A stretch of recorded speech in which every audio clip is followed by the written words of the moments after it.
একজনের প্রশ্ন ছিল, শিবলিঙ্গ সম্পর্কে অনেক কিছু বললেন, কিন্তু সব দেবতার মূর্তি পুজো হচ্ছে, শিবের কেন লিঙ্গ পুজো হয়? আজ আপনাদের জানিয়ে দিয়ে যাই, শিবলিঙ্গ কেন পুজো হয় মায়েরা।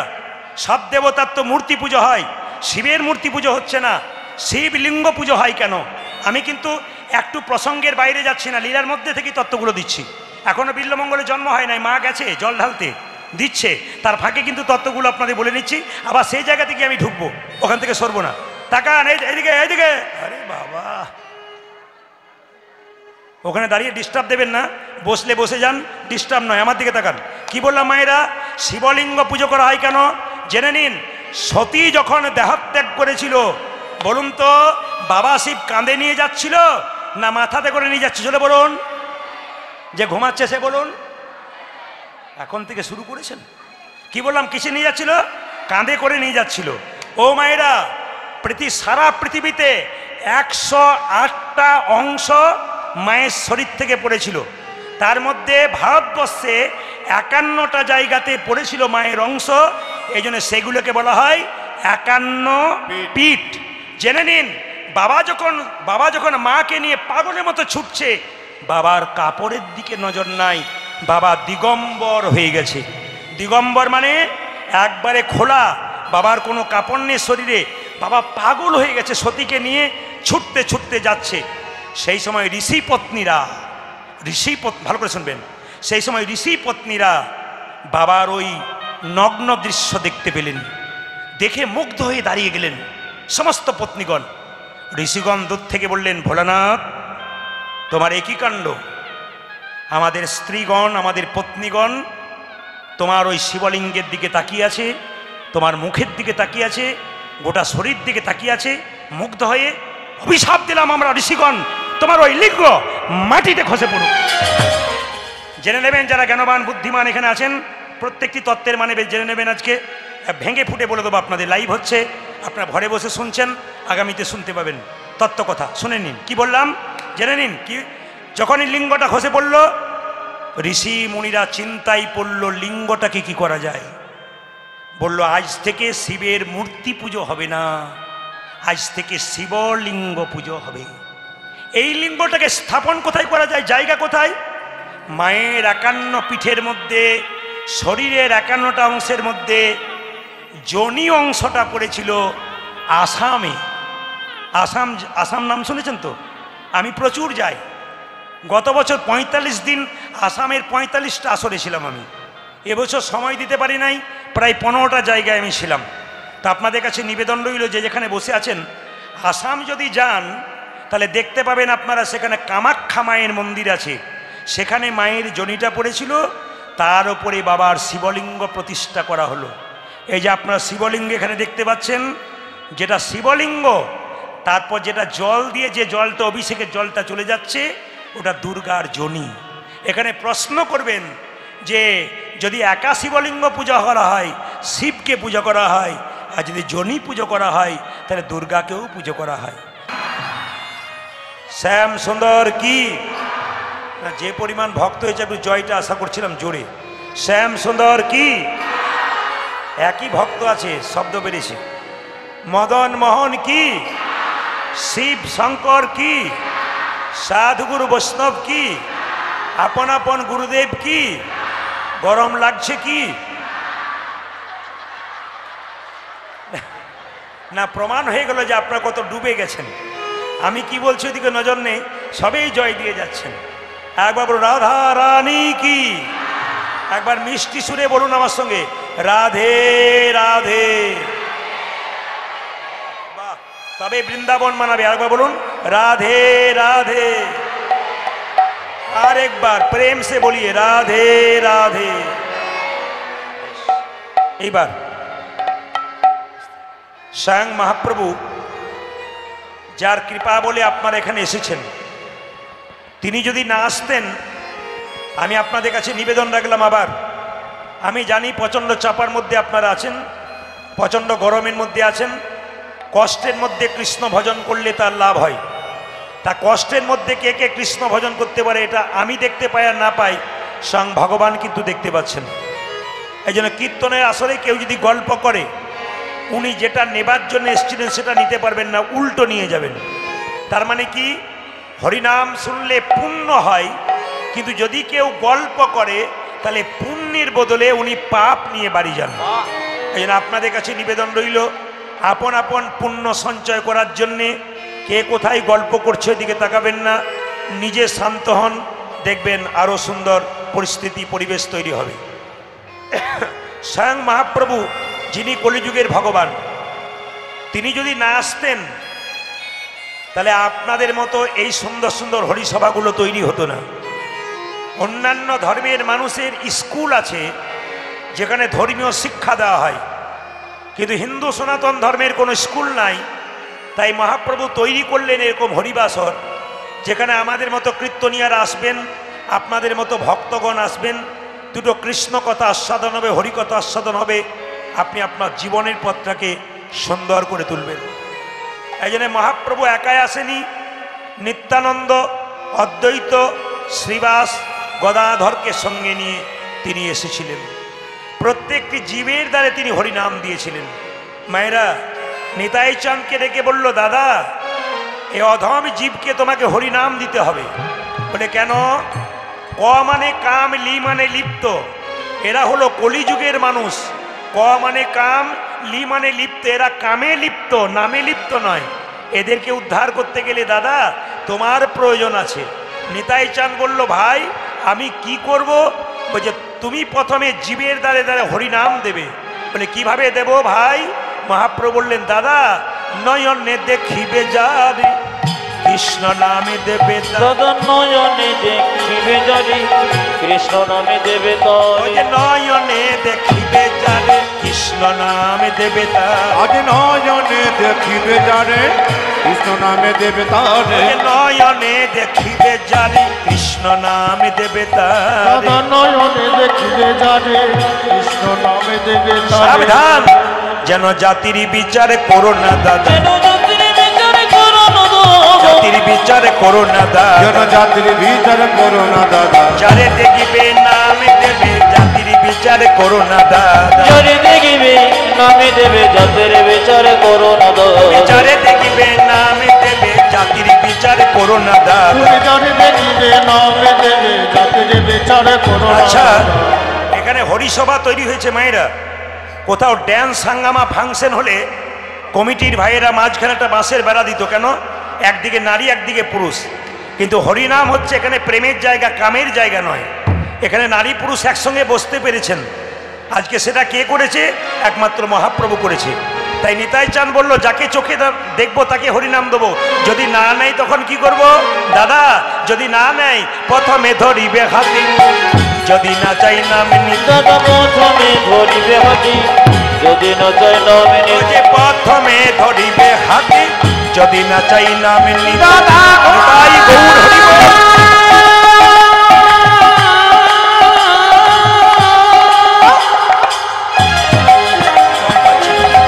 মনিটর কম পাচ্ছি।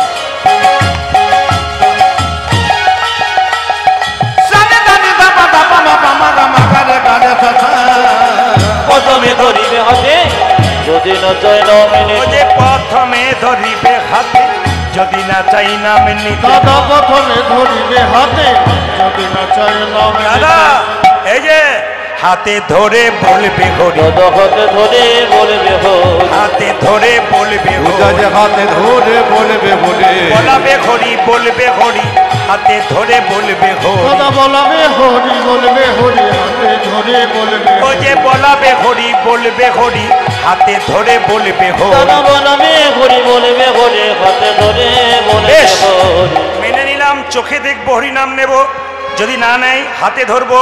হাতে ধরার পর যদি কেউ হরিনাম না নেয় শেষ উপায় কি? পাছে তারও লোটাইবে পাই। ও ওই দাদা গো পাছে তারো, পাছে তারো লোটা দিবে পাও। ও যে পাছে তারো, পাছে তারো লোটাইবে পাই। দাদা পাছে তারো, পাছে তারো লোটাইবে পাই। বলি পায়ে ধরে বলিবে হরি হরি বল।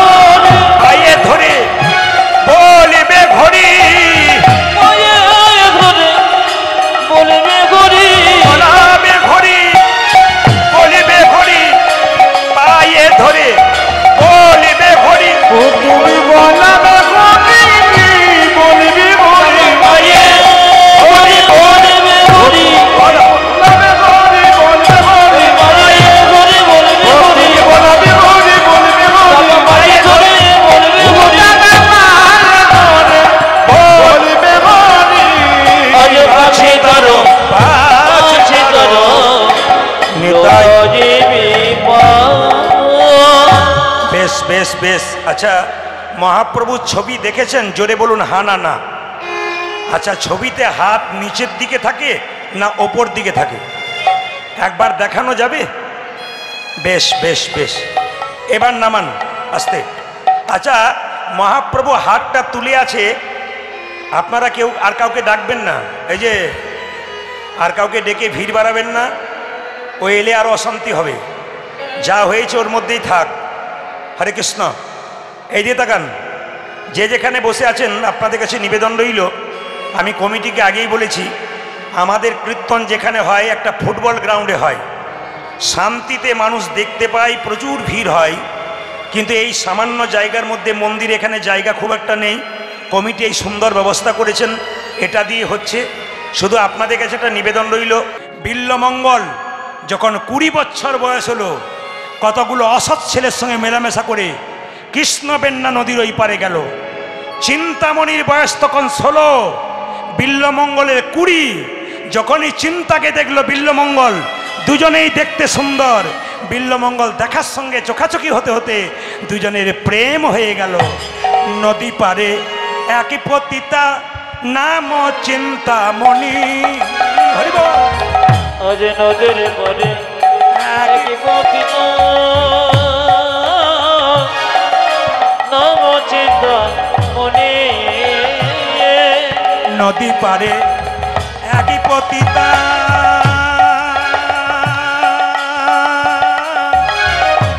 নাম চিন্তামণি।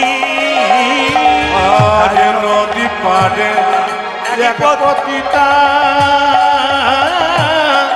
নাম চিন্তা মনি।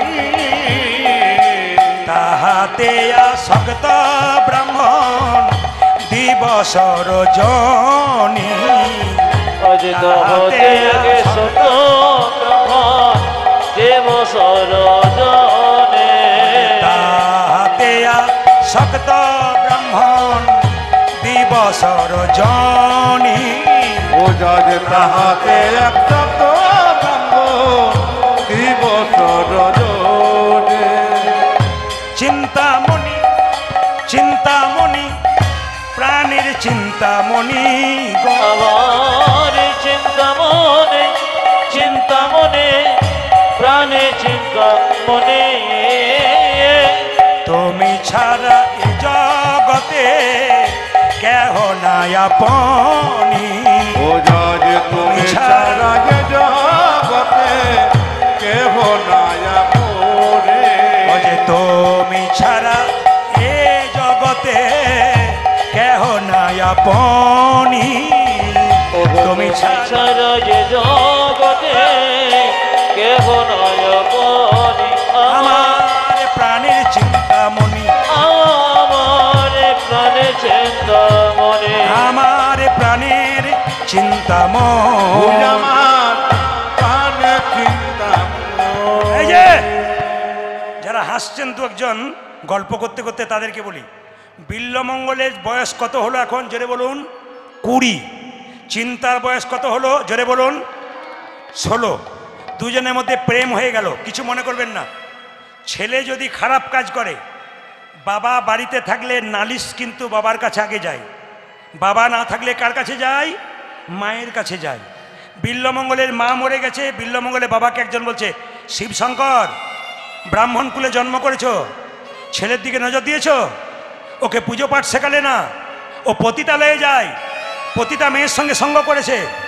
এই দেখো, ওকে যদি তুমি রাস্তায় না আনতে পারো, ফিরিয়ে না আনতে পারো, তোমাকে আর তোমার ছেলেকে গ্রাম ছাড়া করে দেবো। ও মায়েরা, বাবা যদি ছেলের নামে এই কথা শোনে, তাহলে বাবা কি করবে? ছেলেকে ডাকবে, বিল্লমঙ্গলকে ডাকলো, বাবা তুই নাকি পতিতালয়ে যাস? চুপ। তুই বলার যাবি না? চুপ। তুই মন্ত্র পাঠ করবি, চুপচাপ দাঁড়িয়ে আছি। তুই না ব্রাহ্মণ সন্তান, ওরা আমাকে গ্রাম থেকে তাড়িয়ে দেবে, চুপ। বিল্বমঙ্গল যখন 20 বছর বয়স হয়ে গেছে, এক কানে ঢুকিয়েছে, এক কানে বের করেছে। আমার দিকে তাকাবেন। এই অবস্থাতে একদিন বিল্বমঙ্গলের বাবা মারা গেল। হরে কৃষ্ণ। বলুন তো মায়েরা, ব্রাহ্মণদের কেউ মারা গেলে তাদের কত দিনে কাজ হয়? জোরে বলুন। 10 দিনে। ব্রাহ্মণদের, আমাদের দিকে বলছি 10 দিনে। তাকান, যদিনই হোক। আচ্ছা বলবেন এবার, কেউ যদি মারা যায়, দেহ মারা যায় না আত্মা মারা যায়? জোরে বলুন, জোরে বলুন। দেহ মারা যায়। শাস্ত্র কি বলেছে?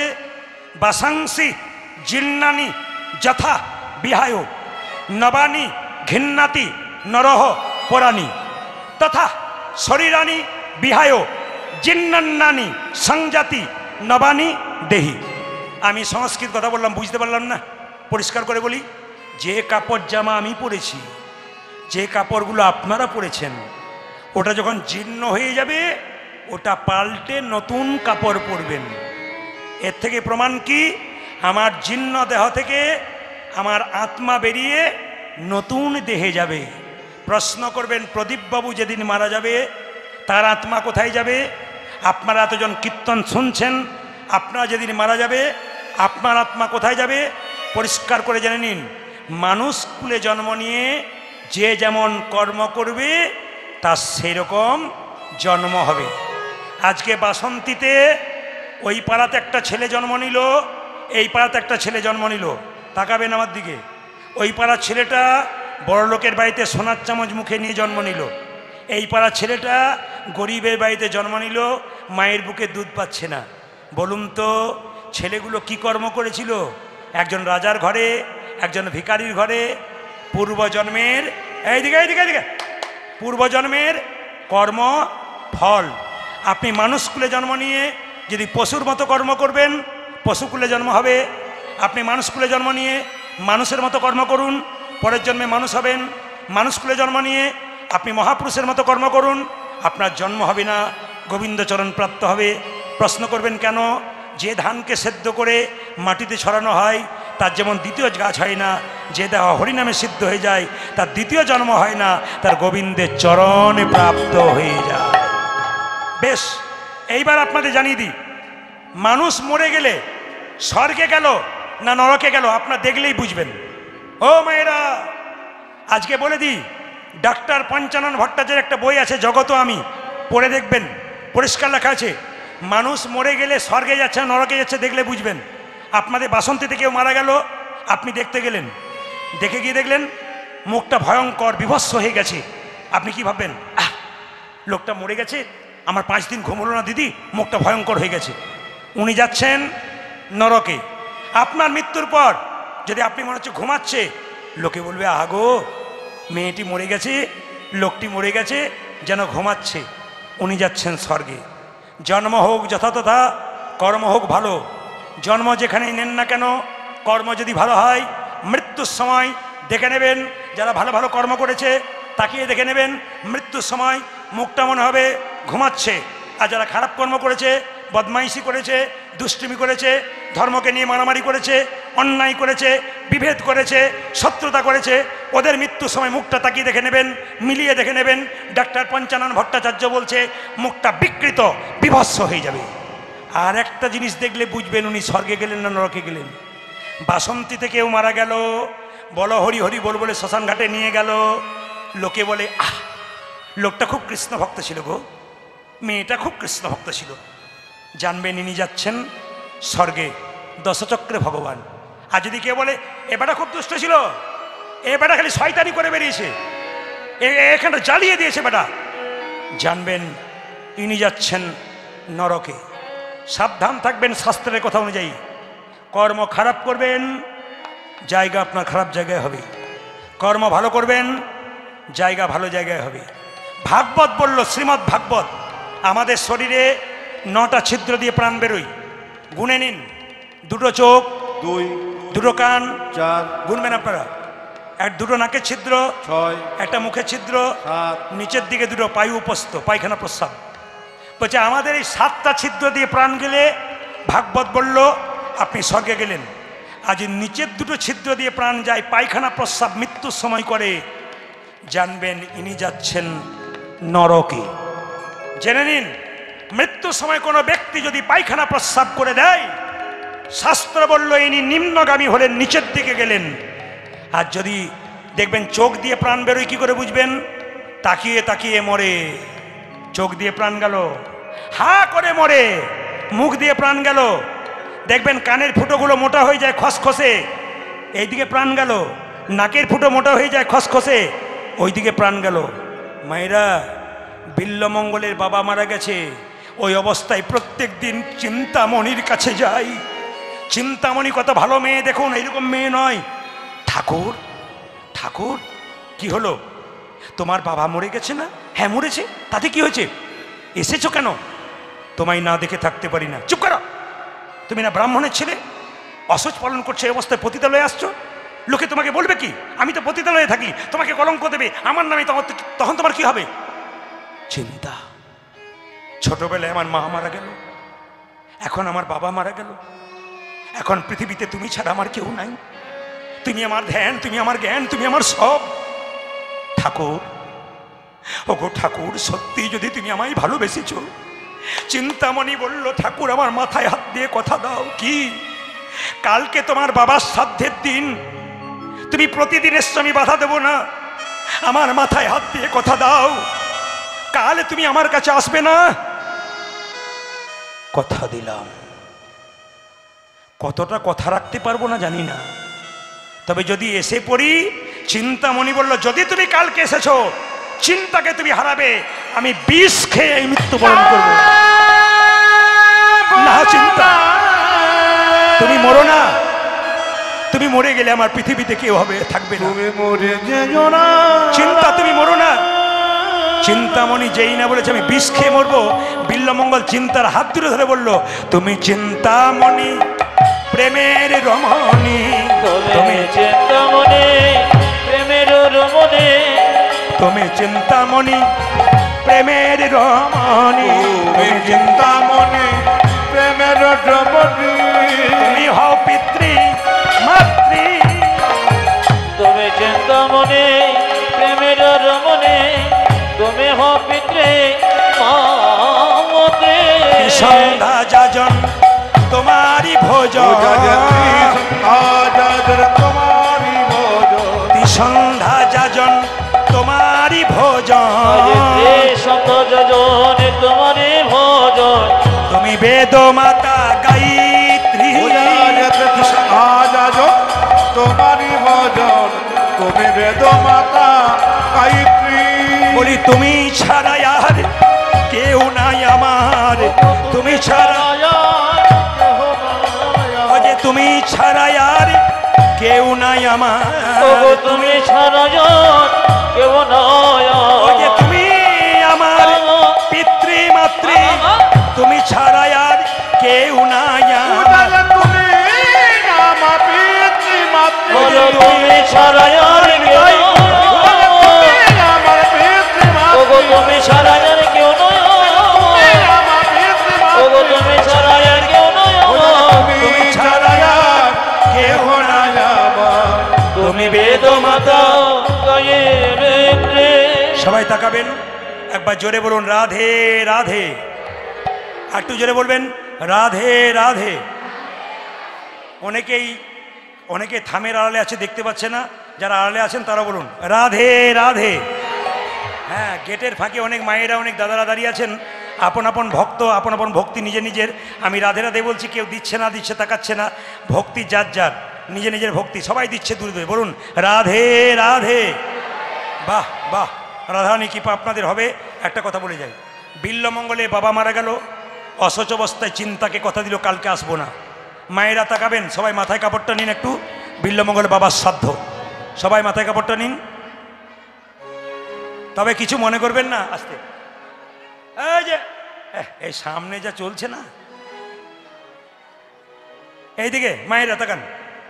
আপনাদের সোনাখালি বলছি, আপনাদের বাসন্তীতে একটা ভালো জিনিস দেখলাম, এইদিকে সব মায়েরা মাথার কাপড় নেই, সব মায়েরা মাথার কাপড় নেয়। দাদারা বলছে বাড়িতে গিয়ে দেখবেন যে কি নেয় না নেয়। আপনি বলছেন বলেই, নইলে ঠান্ডার দিনে দেখবেন সবাই নেয়। এই দিকে তাকান, আগেকার যুগে মেয়েরা দেখবেন লম্বা লম্বা চুল রাখতো। ছেলে বাবা দেখতে গেলে বলতো না, আগে তো দেখাশুনো হতো, এখন তো দেখাশুনো হয় না। মানে বুঝুন, মেয়ে দেখা তারপর শোনা। এইদিকে এদিকে দেখা তারপর শোনা। প্রথমে মেয়ে দেখে এলেন, পারিপার্শ্বিক লোককে জিজ্ঞেস করলেন স্বভাব ভালো তো, বংশ ভালো তো, দেখার পরে শোনা হতো। এখন তো আর দেখাশোনা নাই। কেন বলুন তো? কিছু মনে করবেন না, এইদিকে তাকাবেন। এই যে পান আপনারা দু একজন খাচ্ছেন, দিব্যি চিবোচ্ছেন দেখছি, কিছু মনে করবেন না। এই যে পান বিয়ের সময় চোখে নেয় না? জোরে বলুন, জোরে বলুন। আচ্ছা, পানটা মেয়েটা নেয়, ছেলেটা চারিদিকে ঘোরায়। পানটাকে বলুন তো? যোগ মায়া। পানটা সরিয়ে মেয়েটি প্রথম ছেলেটির মুখ দেখে, তার মানে কি হয়? মায়ার যোগ হয়। তার মানে আমি তোমার, তুমি আমার, প্রেম ভালোবাসা মায়ের যোগ হয়। এখন একটা জায়গাতে গান করতে গেছি, যার বাড়িতে বাসা, তিনি বলছেন প্রদীপবাবু আপনি যে বললেন যে পান সরালে মায়া হয়, আমার 3টে বৌমা 3টে ছেলে, মায় নাই, খালি ঝগড়া করে করে বেড়াচ্ছে। বললাম মায়া থাকবে কি করে? বলে কেন? পান ঢাকা দেবার আগে কতবার রাস্তাতে দেখা হয়ে যাচ্ছে, ওই জন্য আর মায়া নাই। আর একটা জিনিস দেখবেন, আপনাদের বিয়ে হয়েছে তো, সব তো এখন ডিজিটাল, সব তো আধুনিক। কীরকম বলুন তো? বিয়ের সময় মালা বদল হয় না? জোরে বলুন হ্যাঁ না না, বলবেন আপনার মালা বদল হয় না? এই দেখুন, বিয়ের সময় মালা বদল হয়, একটা কাপড় ঢাকা দিয়ে দেওয়া হয় না? কি বলছেন? ছেলেটি মেয়েটিকে পরাবে আর মেয়েটি ছেলেটিকে পরাবে। যখনই দেখবেন মেয়েটি ছেলেটিকে মালাটা পরাতে যাচ্ছে, এরকম করে পরাতে যাবে, আর সেই সময় পাশ থেকে ক্যামেরাম্যান বলে এইদিকে তাকাও, এইদিকে। শুভ দৃষ্টিটা কার দিকে হয়ে গেল? না না, প্রায়ই ছেলে আমাকে এসে বলে দাদা আপনার কাছে কোনো জড়িবুটি আছে? বলে কেন? আমার বউ আমার দিকে তাকাই না। আমার তাকাবে কি করে? মালা বদলের সময় ক্যামেরা রেখেছিল? বলে হ্যাঁ রেখেছিলাম। না না, এটা এমনি বললাম। এখন যত দিন যাচ্ছে আসলটা রয়েছে না। দুর্গা পুজো হচ্ছে, কিন্তু কি পুজো হচ্ছে? প্যান্ডেল হচ্ছে, আলো হচ্ছে, আসল পুজো নাই। বাঁশ আছে, বাঁশরি নাই। যত দিন যাচ্ছে আমরা নকলের দিকে যাচ্ছি, আসলের দিকে যাচ্ছি না। তো মাথার কাপড় আপনারা নেবেন। মাথার কাপড়ের জন্য আপনাদের বলে যাই, মায়েদের মাথার কাপড়ের নাম হচ্ছে সভ্যতা। এটা যে নেয় তাকে সভ্য মেয়ে বলে। যে মা কাপড় নেয় তার ছেলে সভ্যভাবে চলে। যে মা কাপড় নেয় না তার ছেলে লোককে রাস্তায় গালাগাল দিয়ে লোকে বলবে তোর মায়েরই লজ্জা নেই, তো তোর লজ্জা থাকবে কি করে? লজ্জাটাকে ঠিক রাখবেন। আমার মায়ের মা বেঁচে ছিল 95, এইখানে। আমার মা গত 1.5 মাস আগে মারা গেছেন। আমার মায়ের মাথার কাপড় ছিল প্রায় 77-80 বছর বয়স মা আমার, মাথার কাপড় এখানে। আমার কাকিমা এসছে, সরেছে, খোঁপা মানে বাম্পার পর্যন্ত গেল। এখন যারা এসছে বাড়িতে বাম্পার টাম্পার নাই, হাইওয়ে রোড হয়ে গেছে। এইদিকে আগে দেখবেন ভাসুর দেখলে মেয়েরা পর্দা নিত। জোরে বলুন হ্যাঁ না না, ভাসুর দেখলে পর্দা নিত। এখন কি করুন তো, যেদিন থেকে ভাসুর হলো বর্দা, সরে গেল পর্দা। এ কীর্তনে যে কি মজা আছে, রস ঢালতে পারলেই হলো আর কি। যেরকম রাধা রানী কি, শ্যাম সুন্দর কি, মদন মোহন কি, হরিবাসর কি। তাকান আমার দিকে, বিল্লমঙ্গল বাবার সাধ্য সারাচ্ছে, মাথায় কাপড় নিন, উপবাস করেছে। আজকে আপনারা একাদশী কারা কারা করেছেন? বাহ, হাত নামান। এই যে দেখান, উপবাস করলে শরীর ভালো থাকে, একটু ক্লান্ত লাগে কিন্তু ভালো থাকে। শরীরকে মাঝে মাঝে রেস্ট দিতে হয়। আমার দিকে তাকাবেন, ব্রাহ্মণকে বিল্লমঙ্গলকে মন্ত্র পড়াচ্ছে। বল বিল্ল, নমো বিষ্ণু নমো বিষ্ণু নমো বিষ্ণু নমো বিষ্ণু নমো বিষ্ণু নমো বিষ্ণু নমো বিষ্ণু নমো বিষ্ণু নমো বিষ্ণু নমো বিষ্ণু নমো বিষ্ণু নমো বিষ্ণু নমো বিষ্ণু নমো বিষ্ণু নমো বিষ্ণু নমো বিষ্ণু নমো বিষ্ণু নমো বিষ্ণু নমো বিষ্ণু। আস্তে, অনেকে হাতে আচমন করেন, আস্তে, অনেকে হাতে আচমন করেন। তাকাবেন আমার দিকে, অনেকে হাতে আচমন করেন, এখানে জল টানেন কেন? করাগ্গে বসতে লক্ষ্মী করমূলে তু সরস্বতী, করমধ্যে গোবিন্দম, প্রভাতে কর্দশ্রম। সকালবেলায় বাড়িতে কৃষ্ণের ছবি না থাকলে ঘুম থেকে উঠে কেউ যদি নিজের কর্তাকে দর্শন করতে পারে তার কৃষ্ণ দর্শন হয়। বারবার বলবো, স্মৃতিশাস্ত্র পরিষ্কার করে বলেছে, আপনি সকালবেলায় ঘুম থেকে উঠবেন, ঘুম থেকে উঠেই প্রত্যেকেই নিজের হাতটাকে দেখবেন, যত দেখবেন প্রণাম করবেন, ব্যাস স্মৃতিশাস্ত্র বলছে আপনার ভগবান দর্শন হয়ে গেল, ভগবানকে প্রণাম হয়ে গেল। এই জন্য ঘুম থেকে উঠে করতে হয়।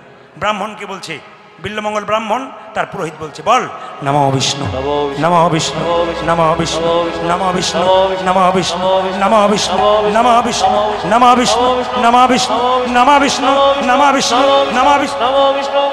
কি ব্যাপার রে? কি ব্যাপার রে? তুই চুপ করে বসে আছিস? আসলে ব্যাপারটা তা নয়। বিল্লমঙ্গল নম বিষ্ণু বলছে না, চুপ করে বসে আছে। মনটা কোথায় পড়ে আছে? জোরে বলুন, জোরে বলুন। এই যে আপনারা লীলা বুঝতে পারছেন, তার জন্য আমি খুশি। সব জায়গায় বোঝে। কি বলছে? অনেকে ইউটিউবে দেখে প্রদীপ বাবু খালি গল্প করছে, গান কই। সব কিছুই আমরা জানি, শুধুমাত্র ক্যামেরাম্যান কি করে বলুন তো, আসল কথাগুলোকে তুলে আপনাদের সামনে ফেস করে কোনো গান বাজনা দেয় না। তাকান আমার দিকে সবাই। বিল্লমঙ্গল বলছে, এবার বল নমঃ বিষ্ণু, নমঃ বিষ্ণু, নমঃ বিষ্ণু, নমঃ বিষ্ণু, নমঃ বিষ্ণু, নমঃ বিষ্ণু, নমঃ বিষ্ণু, নমঃ বিষ্ণু, নমঃ বিষ্ণু, নমঃ বিষ্ণু, নমঃ চিন্তামণি, নমঃ চিন্তামণি, নমঃ চিন্তামণি, নমঃ চিন্তামণি, নমঃ। চুপ কর, রইল তোর বাপের সাধ্য।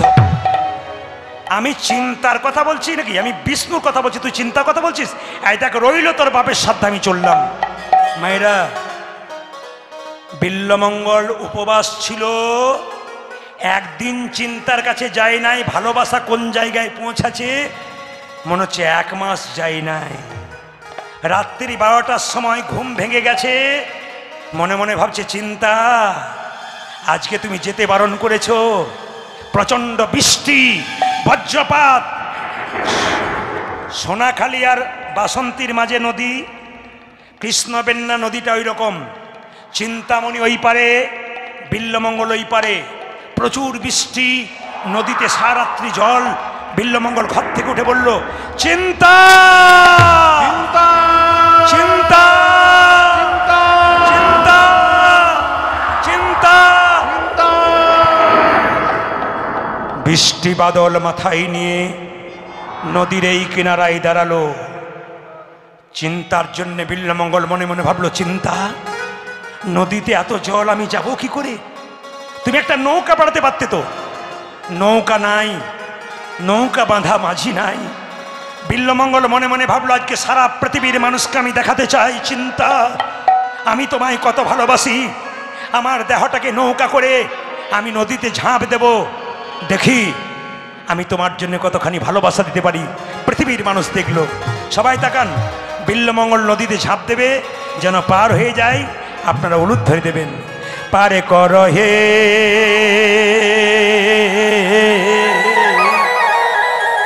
সবাই দর্শন করুন।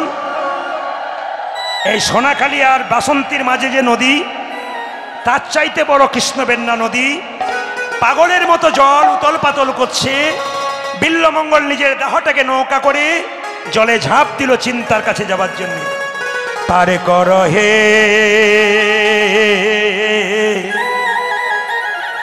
ও হে চিন্তা ধ্বনি, পারে কর হে,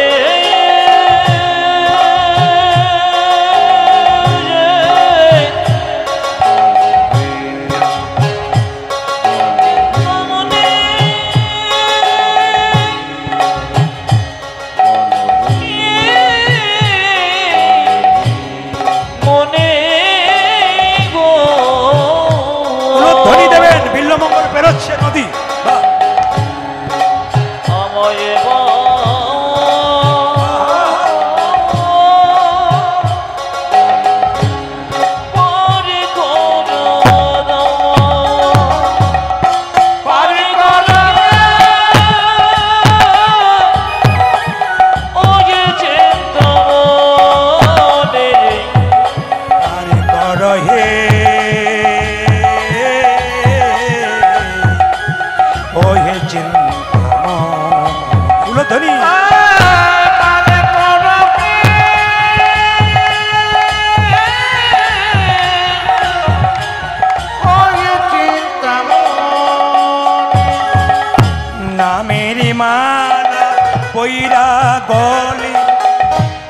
পয়সা দিলাম দেহ খানি নামে নামে বলো কইরা গলে ভাইসা দিল দেহ খানে নামের মালা কইরা পয়সা দিলাম দেহ খানি পার করো হে এবারে উদ্ধনি বাহ আহা চিন্তামণি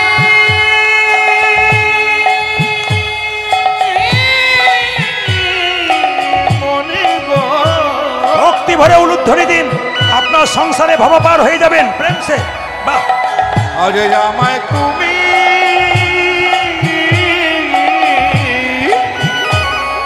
পার করো গো।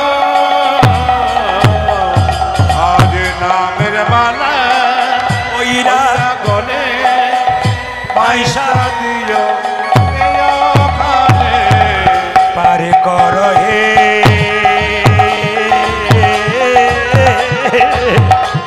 ওহে চিন্তাময় পরে করো গে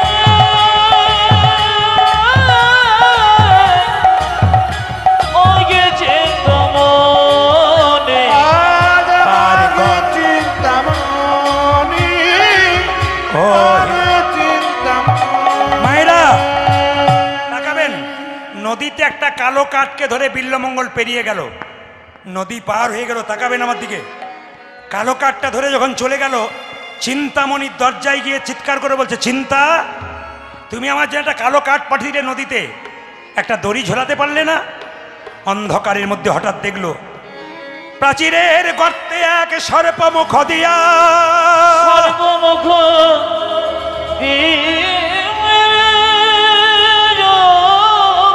লঙ্ঘিত হইয়া আছে লেজ ঝুলিয়া ঝুলিয়া সবার কাছে নিবেদন রইল হঠাৎ দেখতে পেল দড়ি ঝুলছে ওই দড়িটাকে ধরে বিল্লমঙ্গল প্রাচীর পার হলো আচ্ছা মায়েরা রাত্রিবেলায় চুপচাপ ঘুমাচ্ছেন হঠাৎ বাড়িতে একটা ধপাস করে শব্দ পড়ল আপনি জেগে উঠবেন না বিল্লমঙ্গল ঝাঁপিয়েছে চিন্তামণি বলছে দেখ তো দাসী কে চোট টোর পড়লো নাকি দাসী লণ্ঠনের আলোটা নিয়ে গিয়ে দেখলো বিল্লমঙ্গল ঠাকুর চুপচাপ দাঁড়িয়ে আছে দাসী বলল ঠাকুর তুমি দাঁড়িয়ে আছো কেন এদিকে এসো সাপে কামড়াবে যে রাত্রিবেলায় চিন্তামণির কাছে দাসী গিয়ে বলল চিন্তা চোর পড়েছে চোর ঘর চোর না রে ঘর চোর নয় তোর মন চোর এসেছে তোর তোর মনোজোর এসেছে ও মায়েরা ঘর চোর দেখেছেন মনচোর দেখেছেন মনকে যে চুরি করে যে আমায় ভালোবাসে সেই মনচোর এসেছে মনোজোর এসেছে দেখে এলাম ওরে চিন্তা মনচোর এসেছে দেখে এলাম ওরে চিন্তা অনতর এসেছে যে যেখানে বসে আছেন আপনারা এতক্ষণ ধরে কীর্তন শুনছেন সময়টা কতটা পেরিয়ে গেছে আপনারা বুঝতে পারেন নাই আমার দিকে তাকাবেন সবাই আজকে যেভাবে এঁটে সেটে বসেছেন আমি সিদ্ধান্ত নিয়েই ফেলেছি আজ আমি 3টে পর্যন্ত কীর্তন করব রাজি আছেন জোরে বলুন রাজি আছেন 3টে মানে আমি ভোর 3টে বলি নাই 3 ঘন্টার কথা বলেছি আর ঘড়ির দিকে তাকান ও তো প্রায় নব আমার দিকে তাকাবেন ও হয়ে গেছে কিন্তু ছাড়বো না আপনাদের এইদিক আসতে এই দিয়ে তাকান মায়েরা বিল্লমঙ্গল যখন চিন্তামণি দেখতে পেল তাকাবেন শুধু কীর্তন নয় কীর্তন একটা অভিনয় বটে আমার দিকে তাকাবেন চিন্তামণি এসে বলল ঠাকুর ঠাকুর এইদিকে এইদিকে এইদিকে এইদিকে ঠাকুর থাকতে পারলে না না কেন তুমি পতিতা মেয়ের জন্য নদী পার হয়ে এলে পাগলের মতো কেন গো তুমি তো আমার যে একটা কালো কাঠ পাঠিয়ে দিয়েছিলে চুপ করো রাত্রিবেলায় সকালবেলায় মিথ্যা কথা বলতে জায়গা পাওনি তুমি তো দড়ি ঝুলিয়ে দিয়েছো আমি পাঁচির পার হলাম ঠাকুর দেখাতে পারবে কোথায় দড়ি ঝুলিয়ে দিয়েছি দেখবে? হ্যাঁ। যেই না প্রাচীরের কাছে গেল মা, কি দেখতে পেলো বলুন তো? সবাই জানেন, একটা বিষধর সাপ গর্তে ঢুকেছিল, লেজটা বের করেছিল, দড়ি ভেবে বিল্বমঙ্গল ঝাঁপ দিয়েছে। ঠাকুর, নদীতে কাঠ বললে কাঠটা কি? গিয়ে চমকে উঠল বিল্বমঙ্গল, অন্ধকারে এসেছে, দেখতে পায় নাই, একটা মরা মানুষের শরীরকে কাঠ ভেবে ছুটে এসেছে। বিল্বমঙ্গলে হাত দুটো ধরে চিন্তামণি বলল, ঠাকুর, এত প্রেম তুমি আমার মতো মেয়েকে দিলে কেন? পতিতা মেয়েকে। এই প্রেমে তুমি আমাকে না দিয়ে ভগবানকে দাও। কেমন মেয়ে দেখুন। আমি আগেই বললাম, নারী যদি নারীর মতো হয়, পুরুষ ভগবানের চরণ পায়। আমাকে দিলে কেন? এই চরণ তো, এই মন তুমি ভগবানকে দাও। এই দেখো ঠাকুর, সত্যি যদি ভালোবাসো, আমার মাথায় হাত দিয়ে কথা দাও, আজ থেকে তুমি আমায় ভুলে যাবে। আমি ভুলবো না, ভুলতে পারবো না। তবে এক কাজ করো, তোমার হাতে রাধাকৃষ্ণের ছবি দিলাম, এই দুটোকে নিয়ে তুমি বৃন্দাবনের মধ্যে চলে যাও। যেদিন গোবিন্দের কৃপা পাবে, সেদিন তুমি আমায় ডাকবে। মায়েরা সবাই মিলে হাত তুলবেন। বিল্বমঙ্গল বৃন্দাবনে যাচ্ছে কৃষ্ণের ছবি নিয়ে। সবাই হাত তুলুন একসঙ্গে, কৃষ্ণ কেশব। সবাই হাত তুলবেন, এক তুলবেন। কৃষ্ণ কেশব কেশব। বাহ, বলিহারি জানাই আপনাদেরকে। হাত তুলবেন। কৃষ্ণ কেশব কেশব। সবাই তালি দেবেন একসঙ্গে। কৃষ্ণ কেশব কেশব। একসঙ্গে। সুধা মাখা এই নাম, হরি মধু মাখা এই নাম।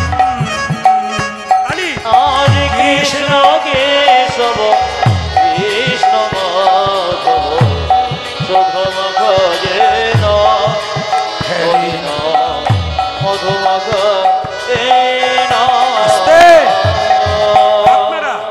আপনারা আমার মন ভালো করে দিয়েছেন।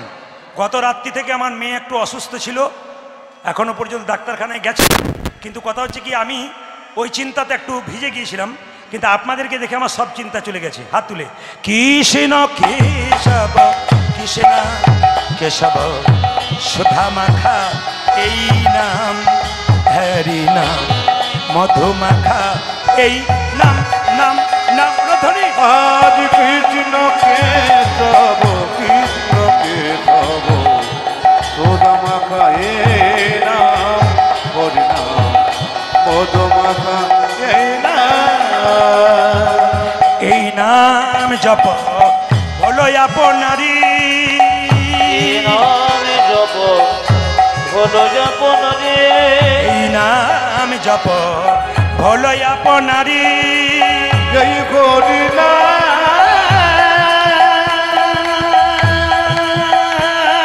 প্রেম সে হাত তুলুন, হাত তুলুন, তালি।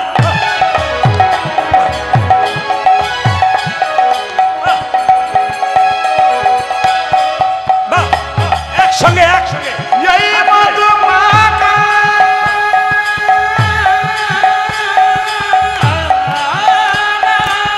প্রেম সে হরি বল।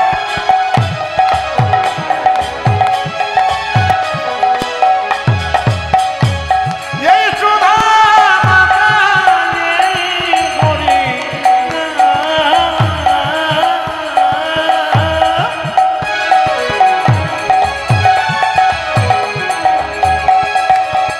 প্রেম সে জয় নামে দেব করে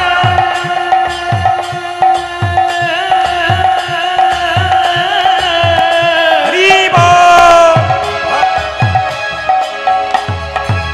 বলো বলো এ মধুর নাম। উলধ্বনি। এই সোদা মাখানা বাহ, হরি বল। এই সোদা মাখা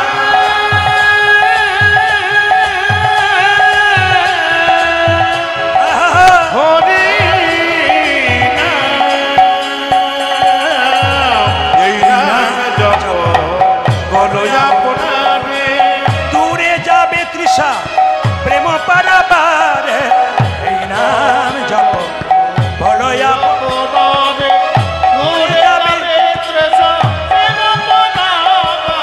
জপরে জপরে জপরে রসনা, জপরে জপরে জপরে রসনা। জপ জপরে জপরে জপরে রসনা আরে জপরে জপরে জপরে রসনা শোধা মাখা এই নাম হরি নাম মধু মাখা এই নাম। যে যেখানে আছেন হাত তুলে কৃষ্ণ কেশব কৃষ্ণ শোধা মাখা মধু মাখা কৃষ্ণ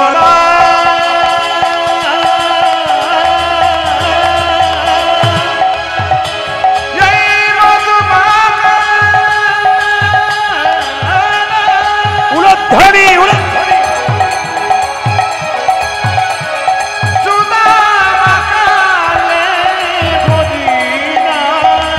प्रेम से भक्ति भरे प्रेम से बोलो ना बोलो हरे बोलो মাইরা বিল্লমঙ্গল নদী দেখে আত্মহত্যা করতে গেল। সবিনী মুনি বলল আত্মহত্যা করছিস কেন? আত্মহত্যা করলে আত্মা শান্তি পায় না।